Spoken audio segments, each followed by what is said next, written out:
Welcome. Today we are joined by Professor Zhang. Selamat datang.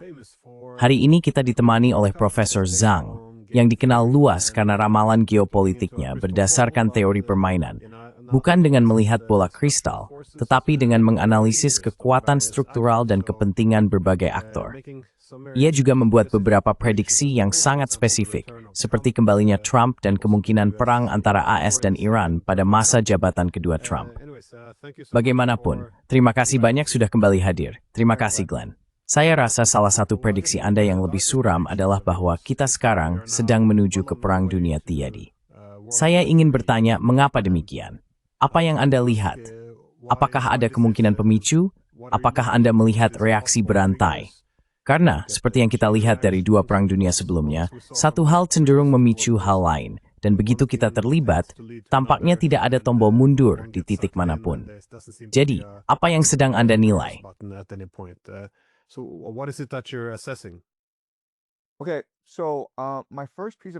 Baik, jadi bukti pertama saya adalah strategi keamanan nasional Amerika, yang baru saja diterbitkan 1 atau 2 minggu lalu.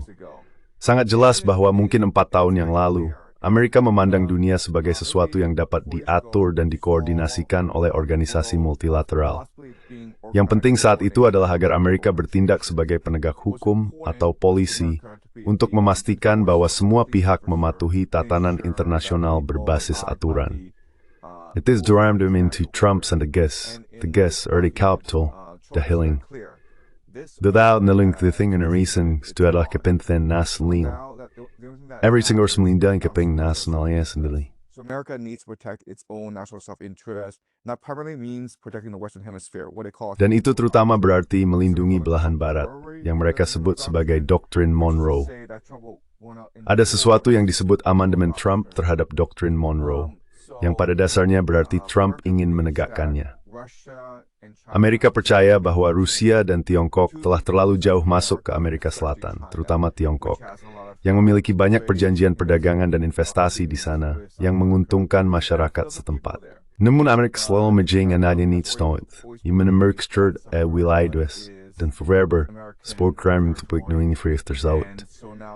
Itu is per het vrieskast wise the team. We're seeing the escalation in Venezuela. We're seeing 10% of America's naval assets. Kita melihat 10% aset Angkatan Laut Amerika berada di Karibia, dan belakangan ini terjadi peningkatan ketegangan. Pasukan Amerika pada dasarnya telah menyita sebuah kapal tanker minyak Venezuela dan mengalihkannya ke Houston, Texas. Jadi, dengan menegakkan Doktrin Monroe, Amerika kini akan berkonflik dengan seluruh Amerika Selatan. Karena ketika Amerika mengancam Venezuela, Brasil, Kolombia, dan Meksiko, mereka semua melihat kedaulatan mereka sedang dilanggar. Itu adalah satu bukti. Bukti kedua, to make where we embrace the tester that it's all Ukraine. Is of course what's happening between Russia and Ukraine. This war between Russia and Ukraine is essentially over. Perang antara Rusia dan Ukraina ini pada dasarnya sudah berakhir. Rusia kehabisan tenaga di medan perang. Moral di Ukraina telah runtuh. Sekitar 100.000 tentara Ukraina telah membelot dan jutaan orang telah melarikan diri ke luar negeri. Jadi, Ukraina tidak memiliki tenaga manusia, sumber daya, atau tekad untuk melanjutkan pertempuran ini.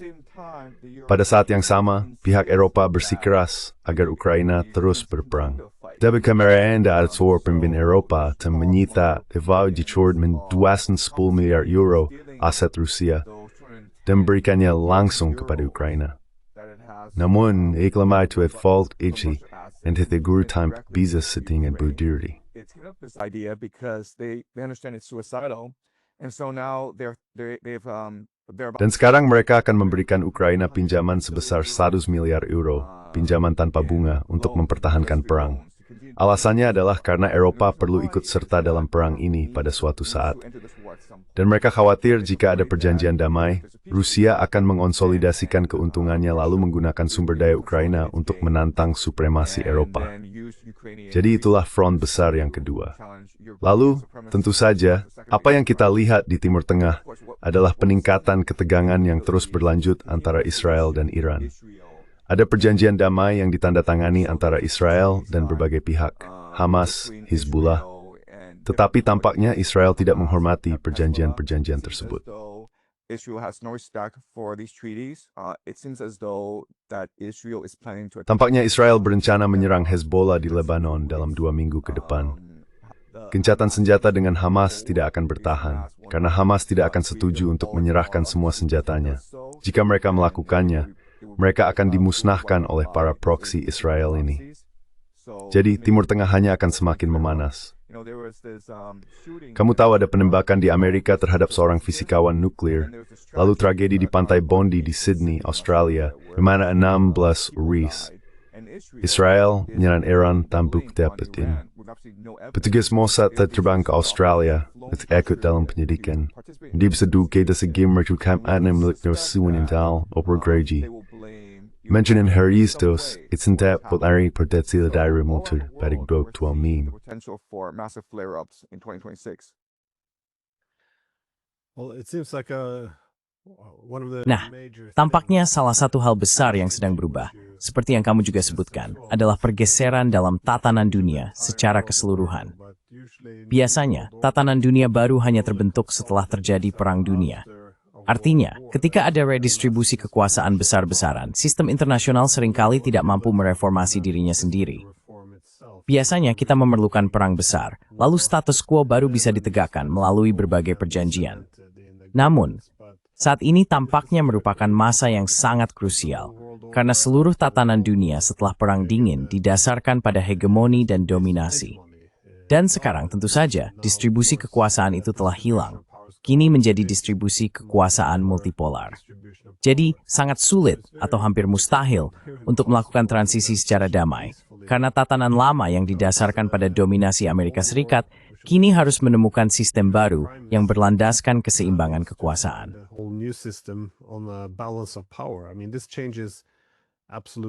Maksud saya, ini mengubah segalanya. Benar-benar segalanya. Aturan mainnya berubah, seperti yang kamu katakan. Maksud saya, mengapa Amerika Serikat, sekarang Tiongkok dan Rusia tidak bisa berada di wilayah mereka sendiri, tetapi Amerika Serikat tentu saja masih bisa berada di wilayah belakang Rusia dan Tiongkok. Jadi, tidak ada aturan yang bisa diterima. Lembaga-lembaga akan berubah, termasuk yang berkaitan dengan keamanan. Nah, maksud saya, apakah mereka masih harus didasarkan hanya pada penangkalan dan dominasi? Jika sekarang ada banyak pusat kekuasaan, cara diplomasi dijalankan menjadi tidak masuk akal. Saya merasa ini adalah topik yang sangat sulit, tetapi tidak ada yang tampak mau menerima kenyataan atau bahkan membicarakannya. Maksud saya, di Eropa, sentimen atau narasi umumnya adalah bahwa semuanya baik-baik saja dan damai, bahwa kebebasan dan demokrasi terus menyebar.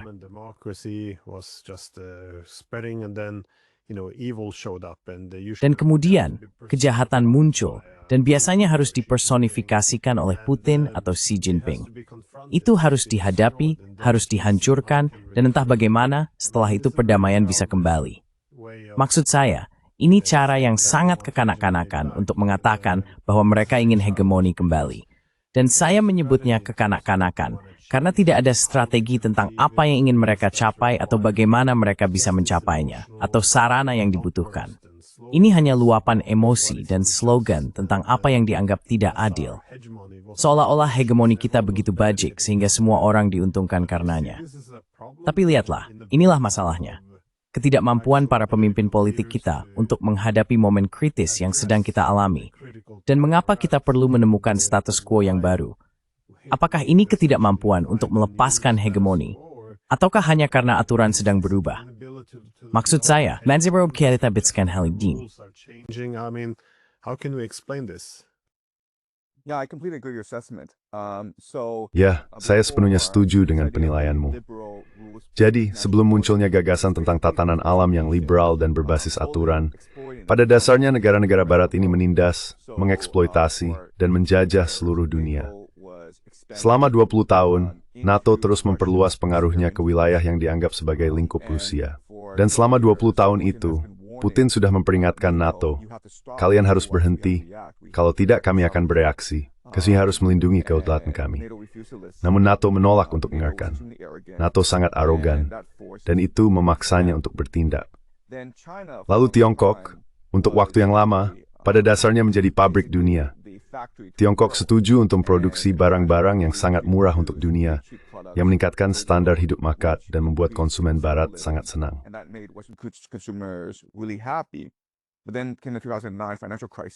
Namun kemudian datanglah krisis keuangan tahun 2009 yang pada dasarnya disebabkan oleh spekulasi, kebijakan yang buruk, dan keserakahan. Ekonomi Barat pun runtuh. Setelah itu, bank-bank sentral Barat menuntut agar Tiongkok berinvestasi dalam infrastruktur. Jadi selama 10 tahun berikutnya, Tiongkok terus menggali lubang sendiri dengan semua pengeluaran infrastruktur itu. Akhirnya, Tiongkok memutuskan bahwa mereka tidak memiliki cukup sumber daya untuk terus melanjutkannya. Sekarang, ekonomi Amerika telah runtuh karena para konsumen Amerika telah memaksimalkan penggunaan kartu kredit mereka. Mereka telah dieksploitasi selama beberapa dekade, dan kini tidak lagi mampu mengeluarkan uang lebih banyak. Jadi sekarang yang diminta Amerika adalah agar para konsumen Tiongkok mulai membelanjakan uang mereka.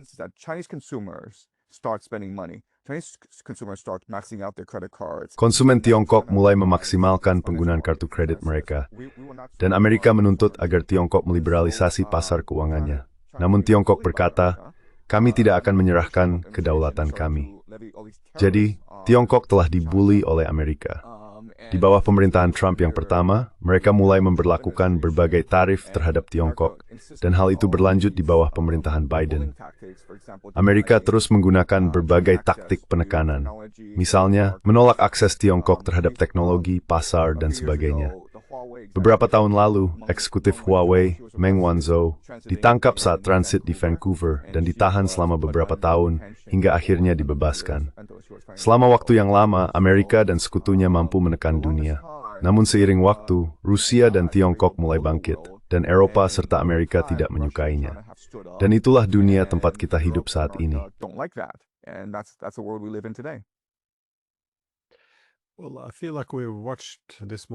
Ya, saya merasa seolah-olah kita sudah pernah menyaksikan film ini sebelumnya, setidaknya sampai batas tertentu. Sebelum Perang Dunia, dengan bangkitnya Jerman, kita melihat bahwa negara itu pada dasarnya tumbuh melampaui sistem yang didominasi oleh Inggris. Jadi sekali lagi, terjadi pergeseran kekuasaan. Hegemoni Inggris sedang menurun, sementara Jerman sebagai kekuatan regional sedang meningkat. Sebagai contoh, pada tahun Hibli Babatsu Cupi I, Inggris memproduksi baja 2 kali lebih banyak daripada Jerman, yang merupakan indikator baik dari kekuatan ekonomi. 22 tahun kemudian, pada tahun 1893, produksi baja Jerman sudah melampaui Inggris. Dan ketika Perang Dunia pecah pada tahun 1914, produksi baja Jerman telah 2 kali lipat dari Inggris. Itu adalah periode waktu yang sangat singkat untuk membalikkan seluruh hubungan kekuasaan.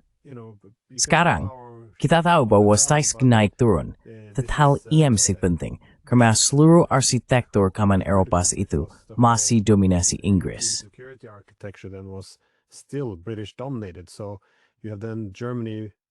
Jadi Jerman memproduksi 2 kali lebih banyak baja, namun semua jalur air utamanya di luar wilayah Jerman sendiri, seperti yang kamu tahu, dijaga dan dikendalikan oleh Inggris. Itu sebenarnya tidak terlalu masuk akal. Tapi tampaknya setelah Perang Dunia II, kita melihat hal yang sama. Jerman tumbuh melampaui arsitektur keamanan regionalnya. Dan saya ingin tahu, apakah kamu melihat pola sejarah seperti ini? Karena sekarang kita punya situasi yang mirip. Maksud saya, ekonomi Tiongkok telah menjadi yang terbesar di dunia dalam hal paritas daya beli sejak tahun 2014. Sementara itu, di Rusia, setelah Perang Dingin, kita memutuskan untuk membangun arsitektur keamanan Eropa, di mana mereka tidak mendapat tempat di meja perundingan. Karena kita menganggap mereka lemah, mereka akan semakin lemah, dan kita akan mengelola kemunduran mereka. Itulah yang dianggap sebagai situasi baru di Eropa.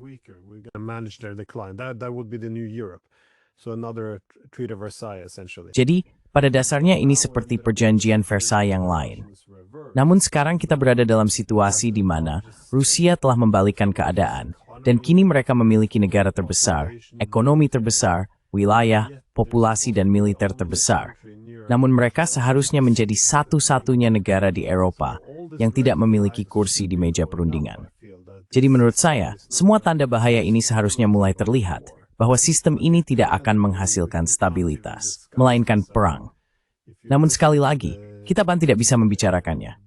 Maksud saya, jika Anda mendengarkan para politisi Eropa dan para penulis bayangan mereka di media, narasinya hanya, ya, kita memiliki kebebasan dan demokrasi, dan Rusia menginginkan kekaisaran.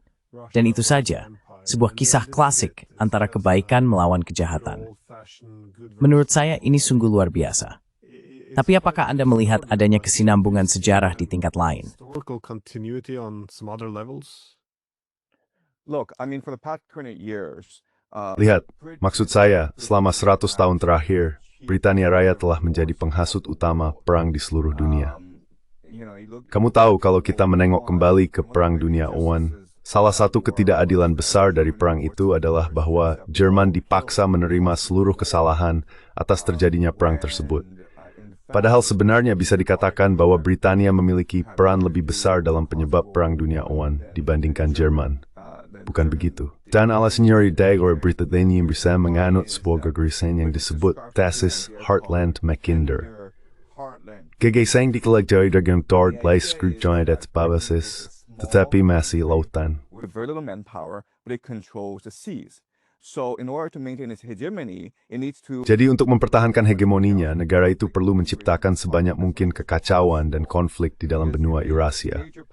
Karena jika muncul kekuatan besar di benua Eurasia, entah itu Prancis, Kekaisaran Ottoman, Jerman, atau Rusia, maka kekuatan itu bisa menyatukan benua melalui jalur kereta api yang akan meniadakan perdagangan laut, dan Inggris akan runtuh secara ekonomi, militer, serta demografis. Jadi selama 200 terakhir, Inggris telah menyebarkan sebanyak mungkin kekacauan di seluruh benua Eurasia. Kita bisa menelusurinya kembali ke masa Perang Napoleon, ketika Inggris mensponsori dan membiayai 7 perang besar melawan Prancis. Napoleon pada dasarnya telah menaklukkan benua itu melalui pertempuran Austerlitz. by the Battle of Austerlitz, Austria and Russia were suddenly defeated. Austria dan Rusia tiba-tiba dikalahkan, tetapi Inggris masih bekerja di balik layar, membiayai perang, karena tidak bisa membiarkan Prancis mempersatukan Eropa dan menciptakan sistem kontinental, yang merupakan tujuan Napoleon. Lalu jika kita melompat ke Jerman dalam situasi serupa, Inggris tidak dapat membiarkan kekuatan manapun muncul di Eurasia, dan saat ini Amerika menganut konsep yang sama. Seperti yang Anda katakan, ada kesamaan antara apa yang terjadi sebelum Perang Dunia I antara Inggris dan Jerman, dan sekarang antara Tiongkok dan Amerika, di mana Tiongkok adalah kekuatan besar dalam bidang manufaktur dan membutuhkan berbagai sumber daya dari Amerika Selatan. Amerika Selatan memiliki sesuatu yang disebut segitiga litium Chile, Argentina, dan Bolivia, yang menyumbang sekitar 50% dari cadangan litium dunia, yang sangat penting untuk kendaraan listrik, kecerdasan buatan, days Elin Meori Store, For the future, basically. And so, China's been invested. Jadi, Tiongkok telah berinvestasi besar-besaran di Amerika Selatan, membangun jalan, membangun infrastruktur. Ada megaport yang sedang dibangun di Peru untuk memfasilitasi perdagangan. Amerika Selatan sangat terbuka dan menyambut investasi Tiongkok. Namun Amerika tidak bisa membiarkan Tiongkok terus bangkit, dan karena itu ia akan menggunakan kekuatan lautnya untuk mengganggu perdagangan global. Benar, kita telah melihat pasukan Amerika menaiki kapal tanker minyak Venezuela. Tapi ada juga kapal Tiongkok yang menuju Iran yang turut diperiksa. Ini adalah tindakan perompakan yang terang-terangan.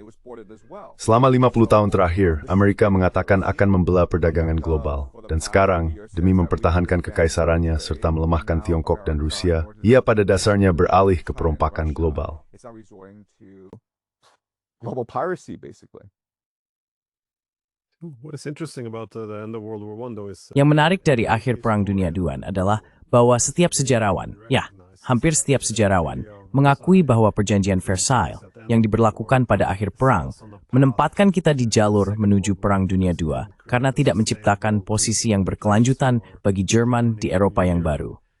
Namun, jika seseorang mengatakan bahwa Jerman diprovokasi untuk memulai Perang Dunia II, maka orang itu dianggap sebagai simpatisan Nazi.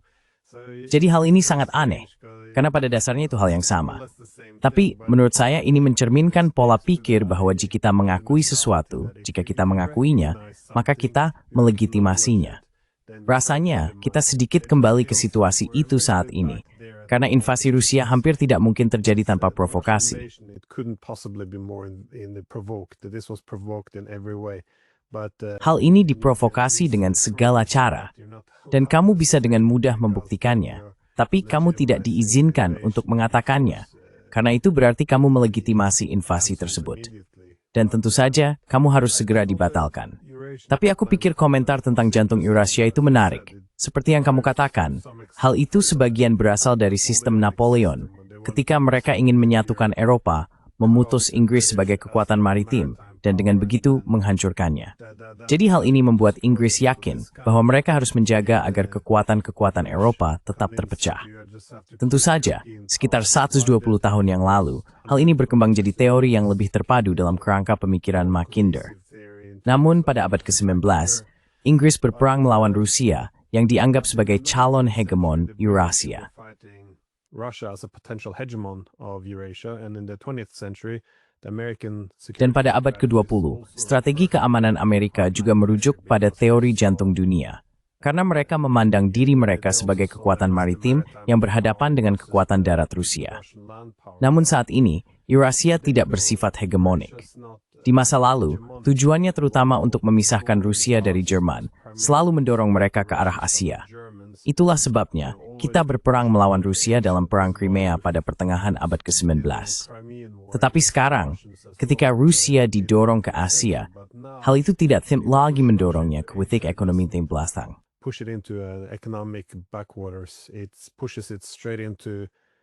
Hal itu mendorongnya langsung ke pelukan kekuatan industri dan teknologi terbesar di dunia, yaitu Tiongkok. Setidaknya salah satu dari dua kekuatan tersebut. Jadi ini adalah situasi yang sangat berbeda. Bagaimana Anda menilai Eurasia yang baru ini? Maksud saya, kita tidak boleh melebih-lebihkan kemampuan mereka untuk menyelaraskan kepentingan dan bekerja secara kohesif. Namun, ada kesamaan di antara mereka. Rusia, Tiongkok, India, Iran, banyak di antara mereka memiliki kepentingan yang saling bersaing, tetapi tidak satu pun dari mereka yang ingin lagi didominasi oleh kekuatan maritim. Jadi, bagaimana Anda melihat hal ini terjadi? Apakah hal ini berdampak atau sedang berdampak pada jalur menuju Perang Dunia III?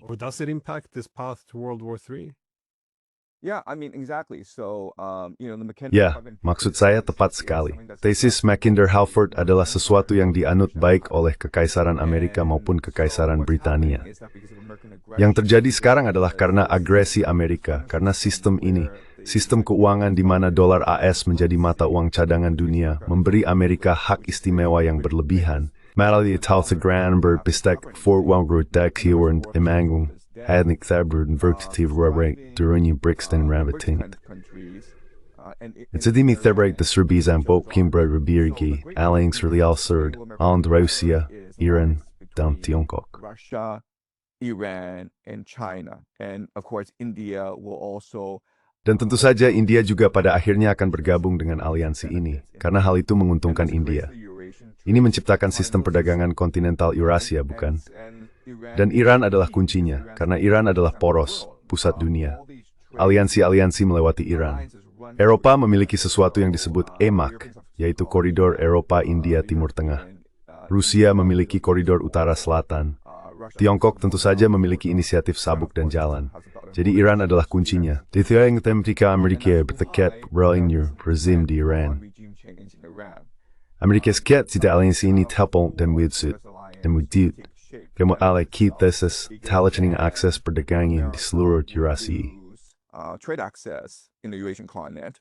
China, Russia, and Iran can just trade amongst themselves. China, Rusia, dan Iran bisa saja berdagang di antara mereka sendiri, lalu memasok energi, pangan, dan barang manufaktur ke Timur Tengah, Afrika, dan Eropa.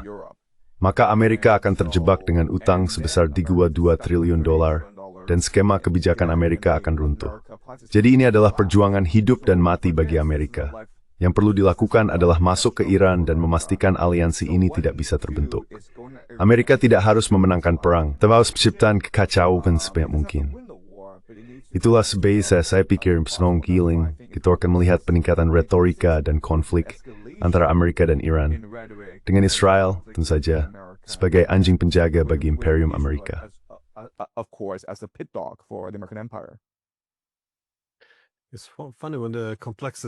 Lucu rasanya, kompleksitas geopolitik harus dijual kepada publik. Itu dijual dengan cara yang paling absurd, seperti Kami ingin memiliki lebih banyak hak perempuan di Iran. Rupanya, itulah yang mendorong persaingan antar kekuatan besar. Tapi sejauh mana? Maaf. But to what sorry. No, I mean, like, you look at this Pawnee Beach. Tidak, maksud saya coba lihat tragedi Pantai Pawnee di mana 16 orang tewas. Dan kita tahu bahwa pelaku kejahatan itu adalah simpatisan negara Islam. Namun sekarang mereka sudah menyalahkan Iran. Mengapa Mossad terlibat dalam penyelidikan polisi yang besar ini? Maksud saya, sepertinya mereka sedang mencari segala alasan yang mungkin untuk menimbulkan kemarahan publik terhadap Iran. To create public anger at Iran. Yeah. Well, Ya nah, masalah utamanya, jika kita melihat dua perang dunia sebelumnya, dan jika kita menatap ke depan, semoga saja tidak ke arah perang dunia ketiga, adalah bahwa selalu ada anggapan bahwa perang bisa dibatasi. Namun, secara definisi, perang-perang itu memiliki reaksi berantai, di mana satu hal memicu hal lainnya. Saya ingat saat di universitas, ketika saya mengajar tentang kausalitas, saya menggunakan Perang Dunia A sebagai contoh. Tidak ada yang ingin menempuh jalan itu. Setiap saat berbagi zinu maanggapan memerek bitwa membatasi perang. Nagabari individual ilusi thang Canadian eskalasi. It's namely mapterpun COE to the European State Sea. We see some indications of this in Europe today. That is, the Europeans say, "Oh, we can send some troops to Ukraine." Artinya, orang Eropa berkata, "Oh, kami bisa mengirim beberapa pasukan ke Ukraina." Gagasannya adalah bahwa kita bisa sedikit mengubah keseimbangan demi Ukraina, menyeimbangkannya kembali, lalu menstabilkan garis depan agar perang bisa terus berlanjut. Namun tampaknya itu hanyalah ilusi. Keyakinan bahwa mereka akan mampu mengendalikan situasi ini, bahwa entah bagaimana respons Rusia terhadap keterlibatan Eropa di medan perang bisa dibatasi, dan perang tetap hanya antara Ukraina dan Rusia. Kamu tahu, Eropa seharusnya tidak menjadi bagian dari perang ini. Kami hanya mengirim pasukan dan senjata, dan kamu tahu, melakukan penargetan. Tapi, bagaimana kamu melihat hal ini dalam konteks sejarah yang lebih luas, dan dalam apa yang kita saksikan di dunia saat ini? I know that's a very big question. Wide. Saya tahu itu pertanyaan yang sangat besar. Lihat ya, maksud saya, ini adalah pola umum dalam sejarah, di mana perang dimulai sebagai perang terbatas, dengan satu pihak berusaha mencapai tujuan strategis tertentu. Dan itu selalu meningkat menjadi perang skala penuh di luar kendali siapapun. Ada gagasan tentang perluasan misi. Pikirkan tentang Vietnam. Pada awalnya, Amerika hanya mengirim beberapa penasihat atau pelatih untuk memperkuat rezim Vietnam Selatan. Dan akhirnya, hal itu meningkat sampai seluruh militer Amerika terlibat dalam perang skala penuh di Vietnam. Jadi saya pikir salah satu titik panas utama yang harus kita perhatikan adalah Venezuela, bukan? Major flashpoint that we should look at is Venezuela. Right, because Trump is very clear. Trump is saying that, I'm not going to declare war. Karena Trump sangat jelas. Trump mengatakan, saya tidak akan menyatakan perang. Ini hanya operasi untuk menghancurkan kartel narkoba, karena Maduro, dia adalah raja narkoba, dan kami berusaha menyelamatkan sebanyak mungkin nyawa warga Amerika. Jadi itu hanya retorika untuk konsumsi publik. Kita semua tahu bahwa Venezuela memiliki cadangan minyak terbukti terbesar di dunia, dan Trump berusaha menjadikan Venezuela sebagai negara bawahan ekonomi. Desember kemarin spear perang ini sedekannya melibatkan Venezuela dan Amerika. Lebih letih tinlik dengan sangat cepat. Ketika sebebiwan, kemaafan menjadi tengkutnya setelah Venezuela. On the next hit list after Venezuela. Also, if you're Brazil, you would think that. Selain itu, jika kamu adalah Brasil, kamu akan berpikir bahwa target sebenarnya adalah dirimu. Sebelum perang dagang Tiongkok dan Amerika, AS memasok kedelai ke Tiongkok. Tiongkok mengimpor sekitar sepertiga kebutuhan pangannya. Dan dulu sebagian besar kedelainya berasal dari petani Amerika. Namun karena perang dagang, Tiongkok mulai mengimpor kedelai dari Brasil. Sejak saat itu, hubungan ekonomi antara Brasil dan Tiongkok meningkat pesat. Saat ini, Tiongkok adalah mitra dagang terbesar Brasil, dan hal itu juga berlaku di hampir semua negara di Amerika Selatan. Jika mintih di Amerika Selatan, semua komentar hal seperti Trump hal rezim di Venezuela. Trump is trying to conduct regime change in Venezuela. You don't like the Yankees. You've had this long. Kamu tidak menyukai Yankees. Kamu memiliki sejarah panjang di mana CIA merencanakan kudeta di negaramu, menewaskan jutaan orang. Kamu juga ingin menjaga hubungan dagang yang baik dengan Tiongkok, karena Tiongkok benar-benar menanamkan investasi nyata di negaramu. Mereka membangun jalan, membangun infrastruktur yang kokoh dan berkontribusi pada kesejahteraan warga biasa. Dan Amerika ingin mengambil itu semua. Jadi perang ini bisa meningkat sampai pada titik di mana, baiklah, mungkin ada pasukan darat Amerika di Venezuela, tetapi Brasil dan negara-negara lain diam-diam mengirim pasukan untuk memperkuat rezim Venezuela. Karena mereka tahu bahwa jika Venezuela jatuh, mereka semua akan jatuh bersama. Sekarang ini seperti danau bensin. It's a lake of gasoline right now. Well, yeah, I think obviously. Ya, saya pikir jelas bahwa upaya AS untuk memulihkan dominasinya di Amerika Latin juga sejalan dengan pergeseran kekuasaan ini. Karena jika dunia bersifat multipolar, maka prioritas utamanya adalah menjadi kekuatan besar yang bersaing. Anda ingin mengendalikan wilayah Anda sendiri. Dan tentu saja, banyak negara di kawasan itu memiliki sejarah yang buruk dengan dominasi AS. Jadi, bisa dipahami bagaimana situasi ini dapat lepas kendali, dan mengapa negara-negara seperti Tiongkok dan Rusia ingin setidaknya mempertahankan kepentingan serta hubungan mereka di sana. Karena seperti yang Anda sebutkan, ada juga kemungkinan perang melawan Iran untuk menyingkirkan bagian sentral dalam konstelasi Eurasia yang baru ini.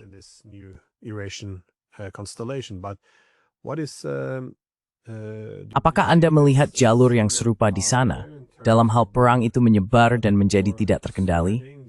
Karena ketika semua orang ingin menjual perang, perang itu selalu digambarkan sebagai sesuatu yang baik dan terbatas. Kami hanya ingin menyingkirkan kartel narkoba. Semua orang menang. Ini permainan dengan hasil positif. Di Timur Tengah misalnya, kami hanya ingin membawa kebebasan dan mencegah mereka mendapatkan senjata nuklir. Siapa yang akan menentang itu, bukan? Namun pada dasarnya, jika Anda ingin menjual perang, perang itu harus terdengar tidak berbahaya. Jadi pada akhirnya Anda menipu diri sendiri, sampai batas tertentu, tentang sejauh mana hal itu akan lepas kendali. Tapi apakah melihat kekuatan besar lain dan kekuatan regional akan terseret ke dalam perang dengan Iran? Well, I mean, the reality is that China gets most of its oil. Ya, maksud saya, kenyataannya lah bahwa Tiongkok mendapatkan sebagian besar minyaknya dari Timur Tengah. Jadi jika terjadi perang, Selat Hormuz akan ditutup, dan itu akan menciptakan kacauan ekonomi di seluruh dunia, terutama di Asia Tenggara, yang bergantung pada wilayah tersebut. Korea Selatan, Jepang, dan Tiongkok semuanya bergantung pada pasokan minyak dari Timur Tengah. Dan Ukraina tidak terlalu jauh dari sana. Jadi Mas, this planet switch import femmes de meeting de tuzi, ay hajabergen en daya. Sahat divanjukan ring 9 This isn't becoming in Ireland, then it's serious scaring Iran. And Israel attacks Iran. Iran, to defend its interests, Iran, untuk membela kepentingannya, menutup Selat Hormuz. Lalu Amerika mengirim pasukan darat untuk membukanya kembali. Rusia membantu Iran dengan bergerak menuju Odessa, yang memaksa negara-negara Eropa untuk mempertahankan kota itu. Pada dasarnya, negara-negara Eropa harus memberlakukan wajib militer penuh bagi pria dewasa untuk mempertahankan Odessa. Mereka memang kekurangan tenaga militer. Mungkin Jepang dan Tiongkok mulai saling bertukar retorika panas. Jadi, nari yang terhubung, bisa saja satu titik konflik di suatu wilayah memicu eskalasi di bagian dunia lainnya. Escalates to other parts of the world.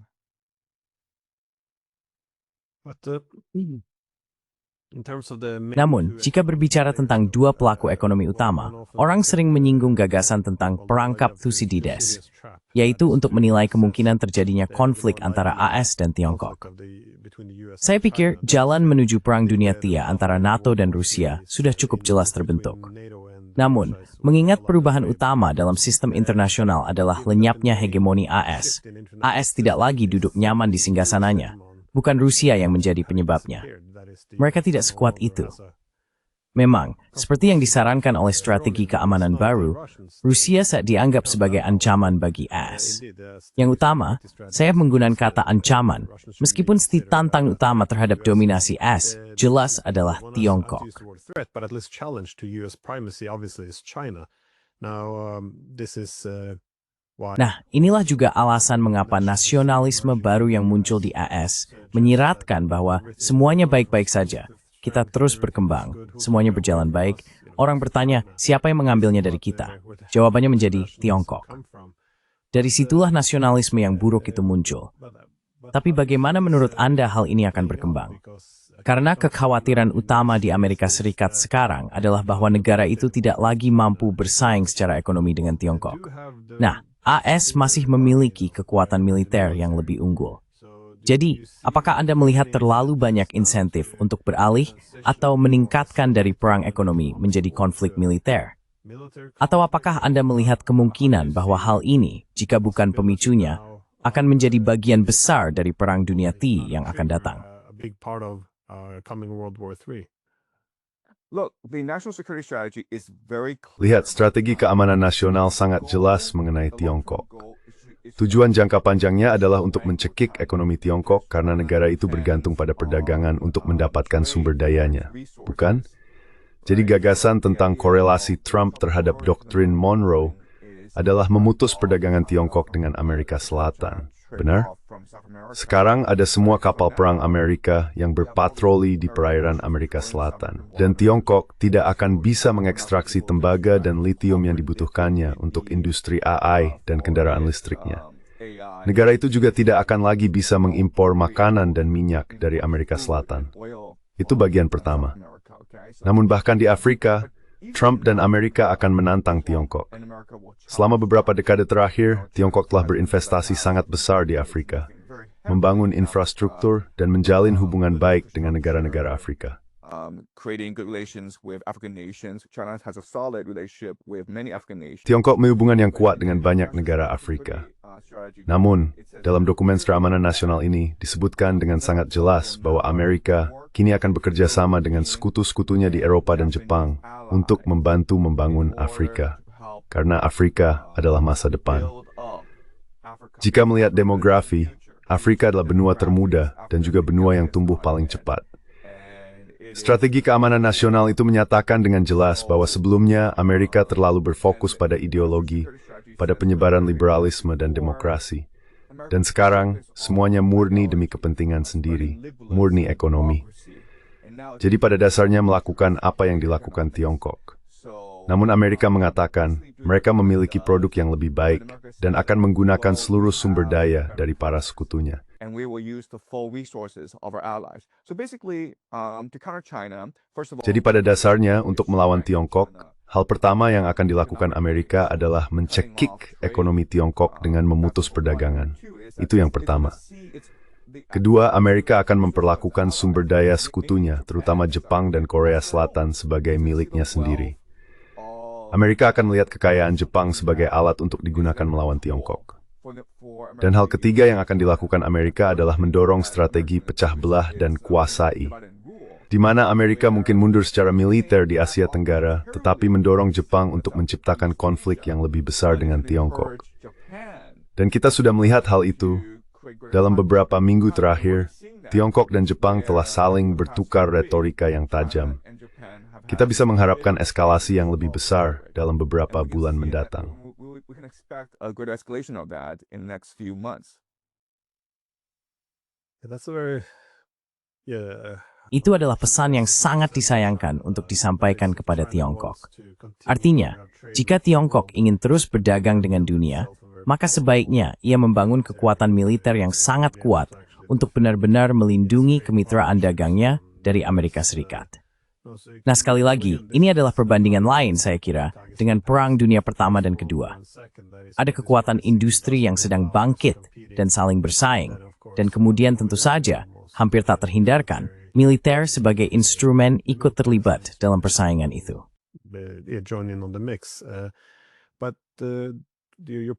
Tapi poinmu itu menarik, karena jika AS hanya ingin menahan dan menjaga stabilitas, maka tentaranya sendiri akan berada di garis depan.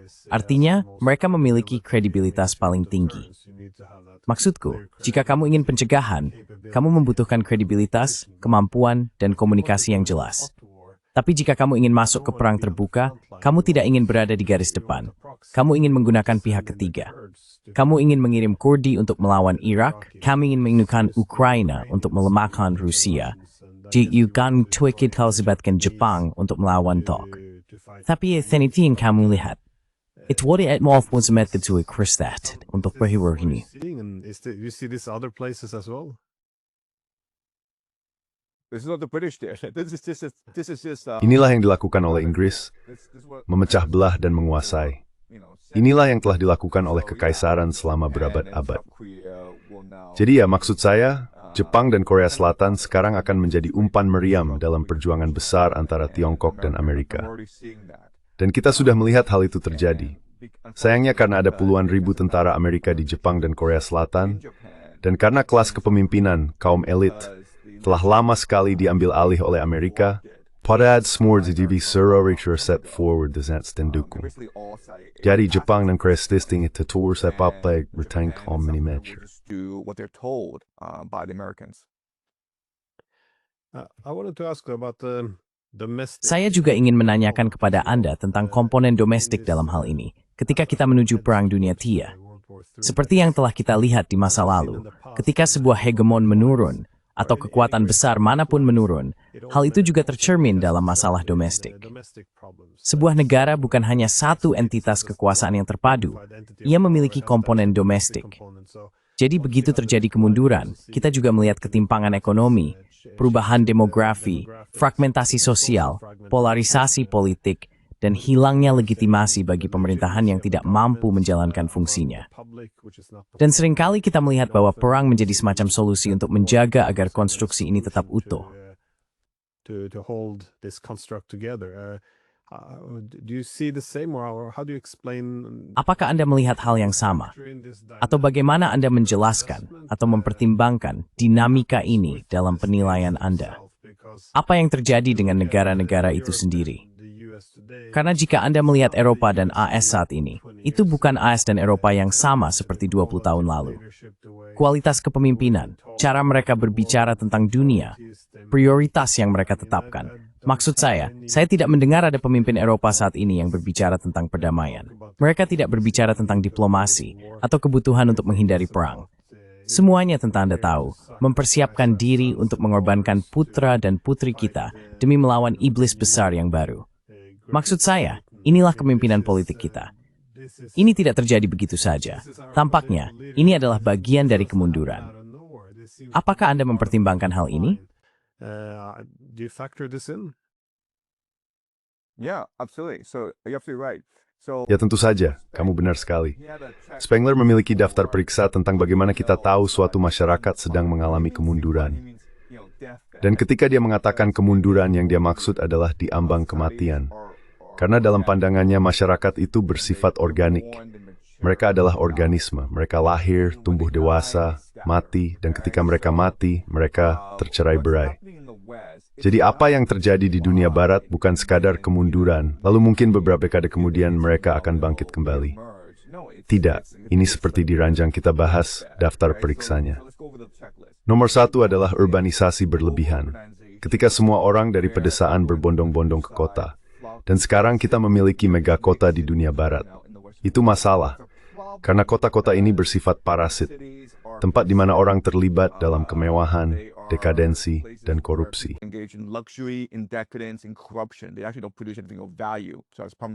Mereka sebenarnya tidak menghasilkan apapun yang bernilai. Jadi itu masalah pertama. Masalah kedua, orang-orang menolak untuk memiliki anak, menolak untuk membangun keluarga. Anak muda tidak melihat masa depan bagi diri mereka sendiri, dan tentu saja mereka tidak melihat masa depan bagi anak-anak mereka. Jadi, mereka menolak untuk memiliki anak. Itulah masalah kedua. Terjadi keruntuhan demografis. Masalah ketiga, tentu saja adalah ketimpangan yang sangat besar, di mana 1%, bahkan kurang dari 1%, mungkin hanya 0,1% menguasai sumber daya. Di Amerika saat ini ada beberapa miliarder yang mampu membeli semua aset. Lihat saja seseorang seperti Larry Ellison yang bisa membeli TikTok, putranya bisa membeli Viacom, dan sekarang mereka menawar untuk CNN. Jadi ada satu keluarga yang mampu menguasai semua sumber daya media di Amerika. all the media resources in America. So you have this massive inequality. Jadi ada ketimpangan yang sangat besar. Nomor 4 ada bahwa ketika suatu negara berperang, mereka menggunakan misionaris atau barbar untuk berperang bagi mereka. Benar. Jadi, saya tidak yakin kapan terakhir kali Amerika berperang dan benar-benar menggunakan pasukannya sendiri. Mungkin tahun 2003 melawan Irak. Tapi kemudian ada Libya dan Suriah, di mana Amerika menggunakan pihak ketiga untuk berperang.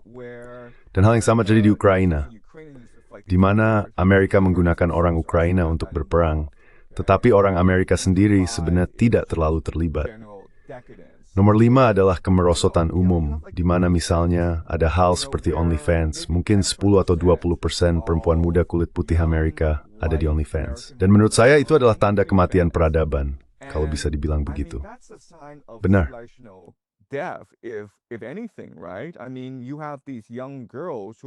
Maksud saya, ada gadis-gadis muda yang mencoba menjual tubuh mereka secara online, dan semua itu legal bahkan dipromosikan. Jadi, ada banyak tanda-tanda kemunduran dan keruntuhan peradaban di seluruh dunia barat. Selain itu, ada imigrasi besar-besaran karena tidak ada yang mau bekerja. Bukan karena, ya kamu tahu dengar, imigrasi besar-besaran ini terjadi karena orang Amerika sudah terbiasa dengan tenaga kerja murah, dan sebagian besar orang Amerika tidak mau menjadi budak. Jadi mereka harus mendatangkan para imigran ini, dan hal itu menyebabkan runtuhnya kohesi sosial. Kita terus mendengar, berulang kali, tentang semua masalah yang dihadapi dunia barat. Dan kamu tahu, kita tidak akan menyelesaikannya, karena anak muda ini tidak akan mau berperang di luar negeri untuk sesuatu yang tidak ada gunanya. Benar?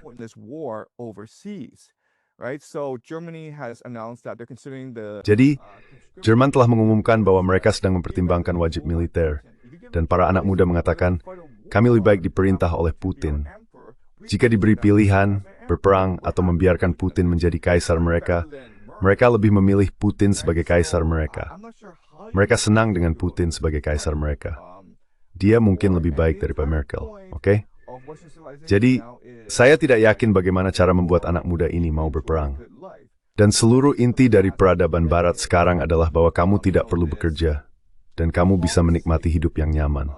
Itulah pesan yang disampaikan selama beberapa dekade terakhir.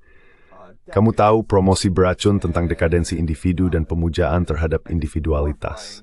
Jadi maksud saya, gagasan bahwa kamu membutuhkan semua anak muda ini untuk mati di Ukraina, atau di Iran, atau Venezuela, itu agak konyol.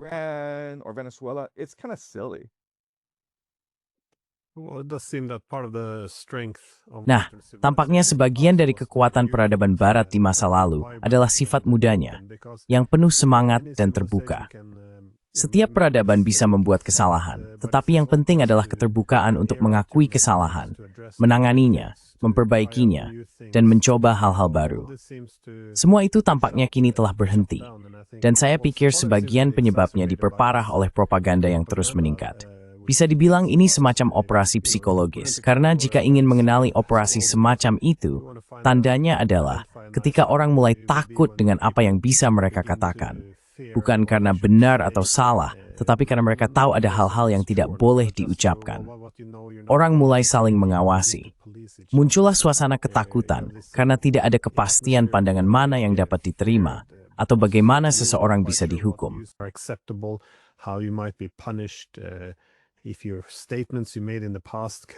Jika pernyataan yang pernah Anda buat di masa lalu bisa digunakan untuk melawan Anda, pengucilan sosial, serangan terhadap reputasi, ejekan. Jika ada rasa takut terhadap kehidupan profesional atau pribadi Anda, maksud saya, beginilah kehidupan di Barat sekarang. Anda tidak bisa, baik saat membahas imigrasi, gender, atau kebijakan luar negeri, Anda harus sangat berhati-hati dengan apa yang Anda katakan di depan umum. Secara resmi, tentu saja, kita adalah demokrasi liberal. Anda diizinkan mengatakan apapun yang Anda mau. Namun kekuatan utama, pembaruan, kelahiran kembali, datang dari kemampuan untuk mengakui kesalahan dan bangkit kembali darinya.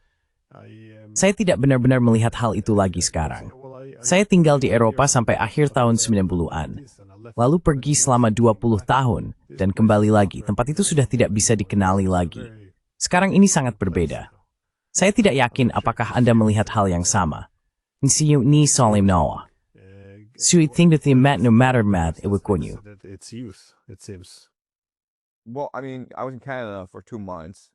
Ya, maksud saya berada di Kanada selama 2 bulan musim panas ini. Dan saya terkejut melihat betapa cepatnya Kanada menurun selama bertahun-tahun.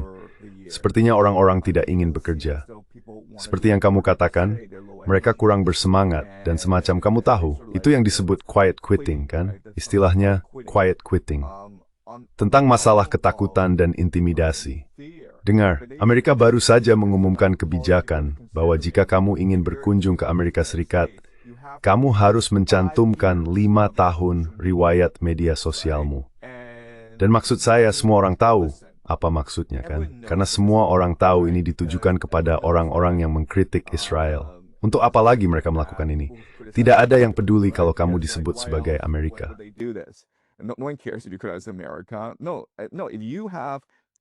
Tidak. Jika dalam 1 atau 2 tahun terakhir kamu pernah bersuara menentang genosida di Palestina, namamu dan seluruh profilmu sekarang tersimpan dalam sebuah basis data. Kamu mungkin tidak tahu hal ini, tapi memang begitu kenyataannya. Dan jika kamu pergi ke Amerika, mereka akan memiliki data biometrikmu, bukan? Sekarang mereka bisa mencocokkan semuanya. Begitulah menakutkannya keadaan saat ini. Dulu kamu pikir kamu bertindak secara anonim di dunia maya. Begitu ngomong jengar, kamu memiliki akun media sosialmu, dan mereka memiliki biometrikmu. Sekarang mereka bisa membangun profil tengmu dan melacakmu seumur hidup. Itu semua yang scored.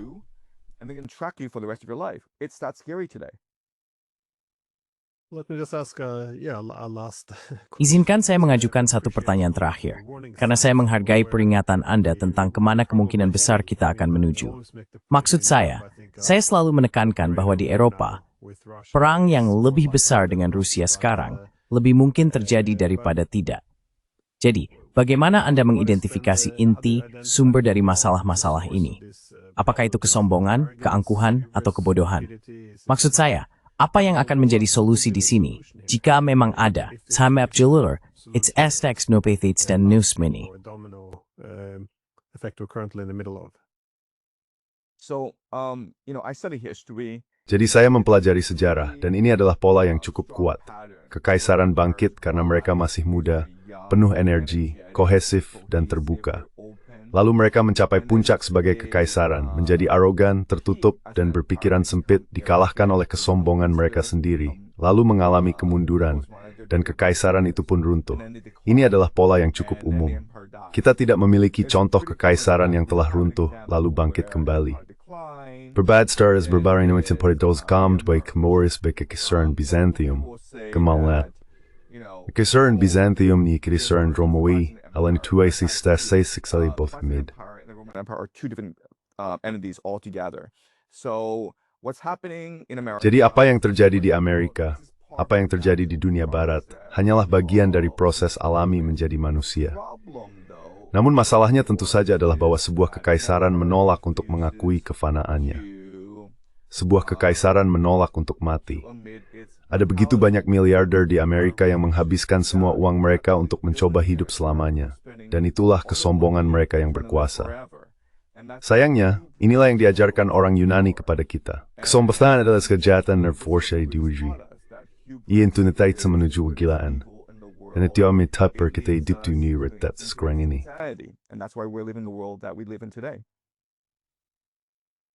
Yeah, well, that goes from the Ya, itu kembali ke puisi Eliot, The Hollow Man.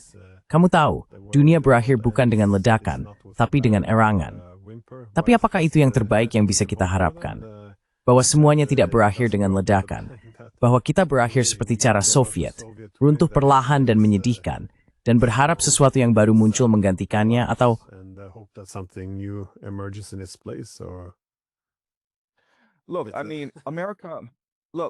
Maksud saya lihat Amerika dan strategi keamanan nasionalnya sangat jelas dan terang-terangan bahwa Amerika akan mempertahankan kekaisarannya sampai napas terakhir. Dan Amerika tidak mundur dari dunia. Amerika akan berjuang dimanapun di dunia, tetapi akan menggunakan sekutunya sebagai perantara. Amerika akan menggunakan sekutunya sebagai umpan meriam, memanfaatkan semua sumber daya sekutunya. Amerika akan memecah belah dan menguasai. Dulu, Amerika masih mau bersikap munafik. Ia bersedia menggunakan tatanan internasional berbasis aturan ini sebagai kedok untuk memproyeksikan kekuasaan. Tetapi kini kedok itu telah memudar karena orang-orang menyadari kemunafikan seluruh sistem tersebut. Jadi Amerika sekarang seperti berkata, baiklah, kami akan menggunakan kekuatan saja. Kami akan menjadi perompak. Kami akan menjadi mafia.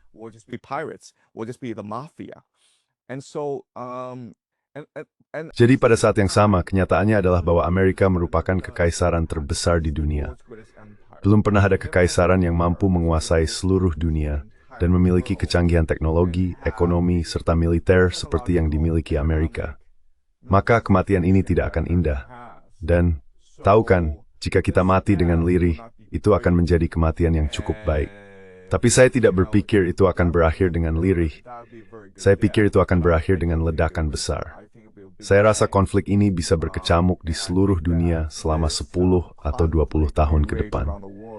Dan inilah kenyataan yang sedang kita tuju. Jadi gagasan bahwa mungkin Trump dan Putin akan duduk bersama, menandatangani perjanjian damai, dan kita akan kembali ke tahun 2020. Tidak, itu sudah berlalu.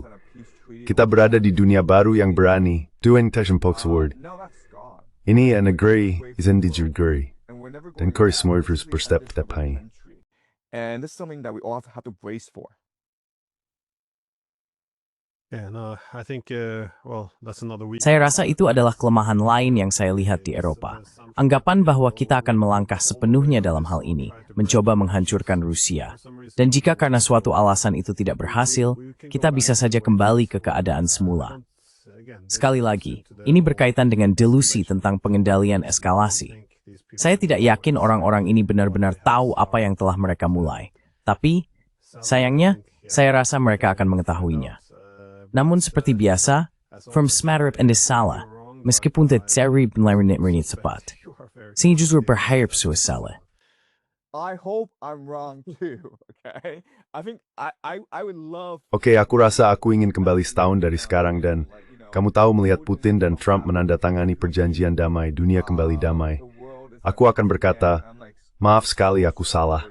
Dan aku tidak akan muncul di internet lagi karena aku lebih ingin mengwaktu bersama anak-anakku. Aku akan suka itu. Bagaimanapun, terima kasih banyak atas waktumu. Oke, terima kasih. Okay, thank you.